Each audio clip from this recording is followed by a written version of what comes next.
নবম দশম শ্রেণী 9.1 নং 6-এর গো অঙ্কটি দেওয়া রয়েছে।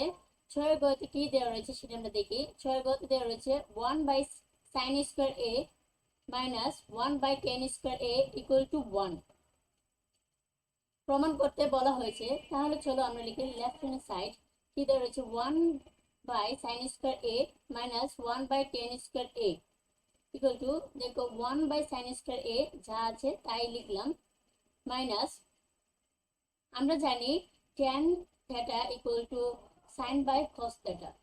তাহলে এখানে দেখো রয়েছে 1/tan² a, তাহলে আমরা লিখবো 1 রয়েছে sin² a by cos² a, tan² এর পরিবর্তে লিখলাম।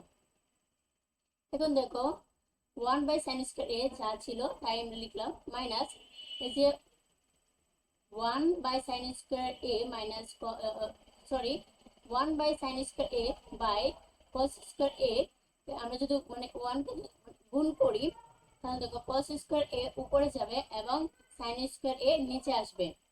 এখন দেখো sin² a আর হচ্ছে sin² a লসাগু হবে sin² a। তো sin² a আর এই sin² a ভাগ করলে 1 আসে।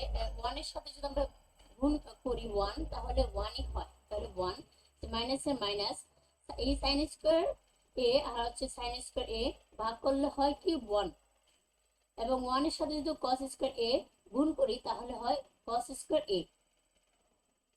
এবং দেখো sin² a আমরা লিখলাম, তাহলে 1 মাইনাস cos² a আমরা জানি 1 minus cos² a equal to sin² a।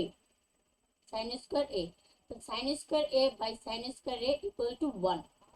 এটা হচ্ছে আমাদের রাইট হ্যান্ড সাইড প্রমাণিত। আজ এই পর্যন্তই, বিদায়। পরবর্তী ক্লাসে আবার দেখা হবে।